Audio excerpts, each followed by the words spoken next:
Winglets. Their main purpose is to reduce drag. Lift creates high pressure under the wing and low pressure above it. Near the wingtips, this pressure difference causes the air to spill around the wingtips, forming energy-wasting vortices. Winglets reduce these vortices by smoothing the airflow at the wingtips, lowering induced drag and improving efficiency. Oh, look, a family day of Airbus. Wait a minute, what the hell? Airbus owns ATR. Let me explain. Founded in November 1981, ATR is a French-Italian joint venture between Aerospatiale and Aeritalia, aimed at producing regional turboprop aircraft. But where the bloody hell is Airbus?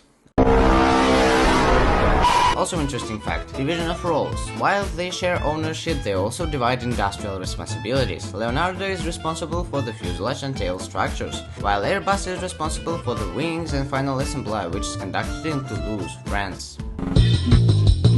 This airliner is not an airliner, it is a World War II bomber in disguise. Let me explain. After World War II, Britain had too many short Sunderland flying boats patrol bombers, so instead of scrapping them, they turned them into civilian airliners. Between 1945 and 1948, around 28 short Sunderlands were converted into Sandringhams. Also, they were made in 7 different marks, so some looked like airliners, while others even kept the iconic retractable nose turret, with each and every unit having a unique interior and windows layout as they were customized for specific airline needs, airlines like Ryanair.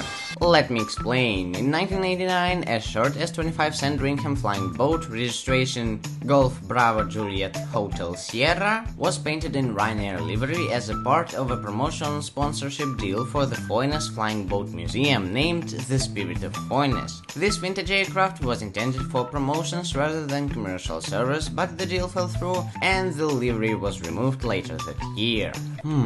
How do you get a seaplane with no landing gear onto shore? You bring the landing gear to the seaplane. Let me explain. Any seaplane requires major maintenance on land because the hull and structure need stable, dry, full access, impossible while floating. Ships do this with cranes or dry docks, but most seaplanes are too heavy for cranes and too wide for docks. Solution: beaching gear. Step 1. Attach the beaching gear to the seaplane. Step 2. Pull it up the ramp. Congratulations, your seaplane is now on dry land and ready for maintenance. This massive nose completely blocks the pilot's forward view, so instead of a windshield, the X-59 uses an external vision system, or EVS. Due to copyright issues with military, NASA actually had to call it XVS. It features 2 4K forward-facing cameras. One is retractable to keep the bottom clean for its quiet sonic boom purpose, covering a 30 frame per 90-degree view. The live feed is displayed inside the cockpit, giving the pilot a synthetic but crystal clear forward view.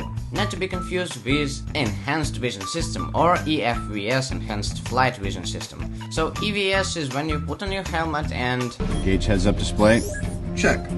It uses aircraft-mounted sensors such as infrared cameras and radars to provide pilots with real-time, high-clarity image of the external environment. HUD in commercial airliners is technically a part of the aircraft's EV system. This airliner can take down a submarine. Let me explain. At first glance, it looks like a normal grey passenger 737, but this is the Boeing P-8 Poseidon, a military hunter built from the Boeing 737-800. Instead of passengers, it carries advanced sensors that can detect submarines hiding deep underwater and a few surprises as baggage. Here's one falling to its target. The aircraft drops sonar buoys into the ocean. These floating sensors listen for submarine noise and transmit the data back to the plane. Once the submarine is located, the P-8 Poseidon can deploy torpedoes.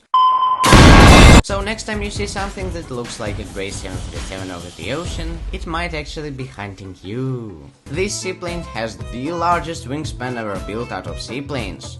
Wait, something's not right. Meet the Saunders Roe SR-45 Princess, a British flying boat with 290 feet of wingspan. Well, its wingspan is indeed really big, but it's not even close to the H-4 Hercules. So it is considered the largest in all metal flying boats category, which is technically everything except H-4 Hercules. During the late 1960s and early 1970s, Boeing seriously studied a three-jet version of the 747, often referred to as the 747-300 concept, to compete with other wide-body three-jets like the Lockheed L-1011 3-star and the McDonnell Douglas DC-10. I'm here in sicko mode.